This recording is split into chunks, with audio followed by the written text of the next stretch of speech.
അതോ അധികം പ്രശ്നങ്ങളില്ലല്ലോ അല്ലേ? Saint Barnabas church, yes, Anglican church. Anglican ചർച്ചാണ്. ബർണബാസ് ബൈബിളിലുള്ള ബർണബാസ് ആയിരിക്കും. യെസ്, അല്ലേ? തന്നെ തന്നെ ബർണബാസ്, ബറാബാസ് അല്ല, ബർണബാസ്.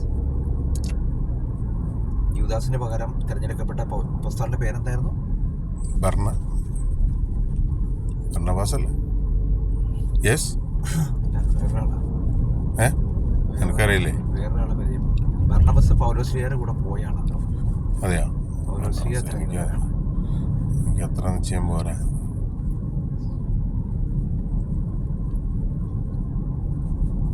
കർത്താവിനെ കാണാതെ കർത്താവിനെ ശുശ്രൂഷിച്ചവനാണ് ആര്? കർത്താവിനെ കാണാതെ അപ്പസ്തോലന്മാരുടെ തീക്ഷ്ണതയിൽ കർത്താവിനെ ചെന്നവരാണ് പൗലോസ്ലിഹയും ബർണബാസും. യെസ്. ഓക്കെ. മരിച്ചതിന് ശേഷം ആണല്ലോ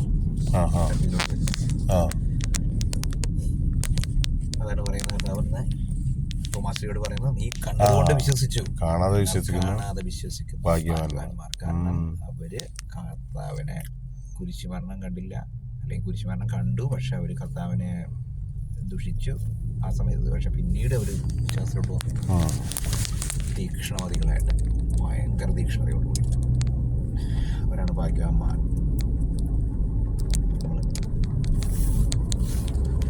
എവിടെയായിരുന്നാലും വിശ്വാസത്തിൽ ഉറച്ചു നിൽക്കുക മക്കളെ. തീർച്ചയായിട്ടും അടിയുറച്ച വിശ്വാസം അതാണല്ലോ.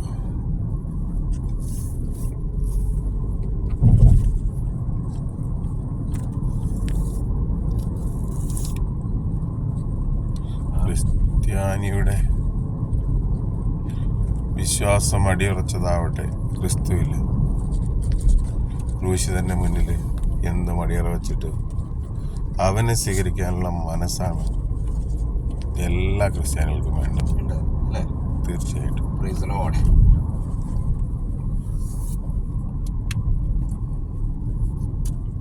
എയർപോർട്ട് അല്ലേ? കാണുന്നില്ല എയർപോർട്ട്?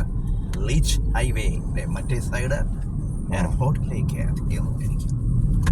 എനിക്ക് സഹോദരങ്ങളെ, പെർത്ത് എയർപോർട്ട് നിങ്ങൾ ആഗ്രഹിക്കുന്ന പോലെ വലുതല്ലായിരിക്കാം, മെൽബൺ പോലും രാഷ്ട്രീയ സിറ്റി അല്ലായിരിക്കാം. പക്ഷേ എങ്കിലും മക്കളെ, ദൈവത്തിന്റെ ആത്മാവ് പെർത്തിനോടൊരു സന്ദേശം പറയുന്നുണ്ട്. പെർത്തെ, തള്ളക്കോഴി ചെറുകൻ കീഴിൽ കുഞ്ഞുങ്ങളെ സൂക്ഷിച്ചു വെക്കാൻ ശ്രമിച്ചതുപോലെ എത്രയധികം ഞാൻ നിന്നെ സ്നേഹിച്ചു. എത്ര സ്റ്റാൻഡേർഡിൽ പഠിപ്പിക്കണെന്ന് കാറ്റീസം 8ലാ? അതുകൊണ്ടു പറഞ്ഞോ, ആ പിള്ളേരെ കേക്കട്ടെ. ദൈവസ്നേഹത്തിന്റെ സന്ദേശം തീർച്ചയായിട്ടും തീർച്ചയായിട്ടും. പിന്നെ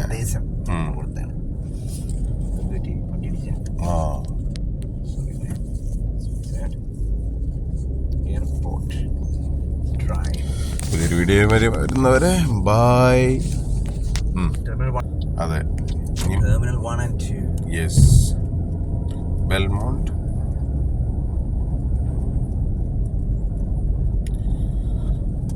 അതെ, പെർത്ത് എയർപോർട്ടിലേക്കുള്ള ജകളുടെ യാത്ര. അതെ, Perth to Melbourne.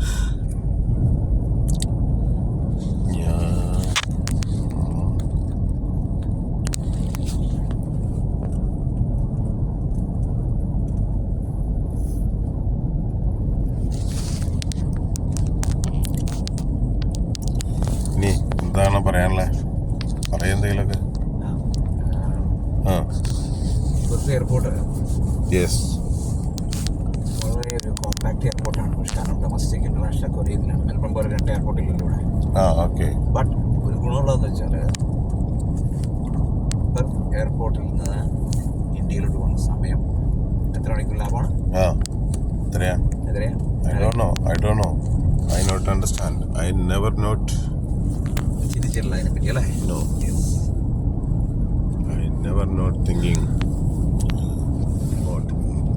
But now I think I live in Melbourne. Yes. അതെ, പെർത്ത് എയർപോർട്ടിലേക്ക് പോകുമ്പോൾ കാണുന്ന അതിമനോഹരമായ കാഴ്ചകൾ കാണൂ, ആസ്വദിക്കൂ. കാഴ്ചകളിൽ yes, of course, of course. ദൃശ്യവിരുന്ന് ഞങ്ങൾ ഒരുക്കിയിരിക്കുകയാണ് ഇവിടെ. Yes yes yes yes yes. ആ ഫ്ലൈറ്റ് ജെറ്റൊക്കെ ആയിട്ട് അവിടെ ഫ്ലൈറ്റുകൾ. ഞാൻ ഫ്ലൈറ്റ് കണ്ടില്ലായിരുന്നു.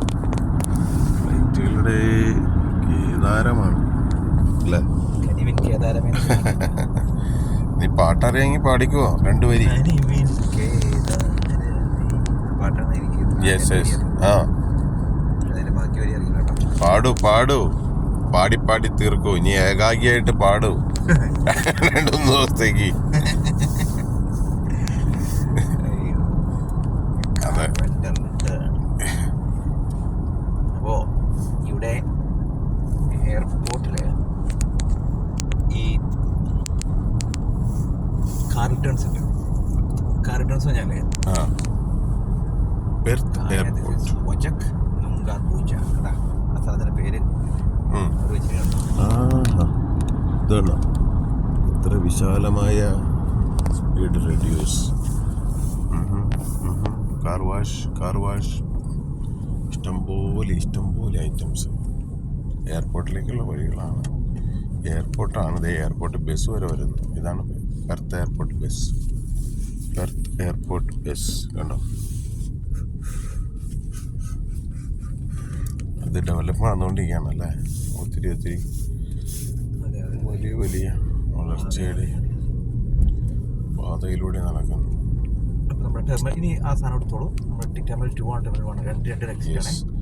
അപ്പൊ ബൈ. പുതിയൊരു വീഡിയോയുമായി വരുന്നവരെ പെർത്ത് എയർപോർട്ട് ഇവിടെ ഫിനിഷ്. ഓക്കെ.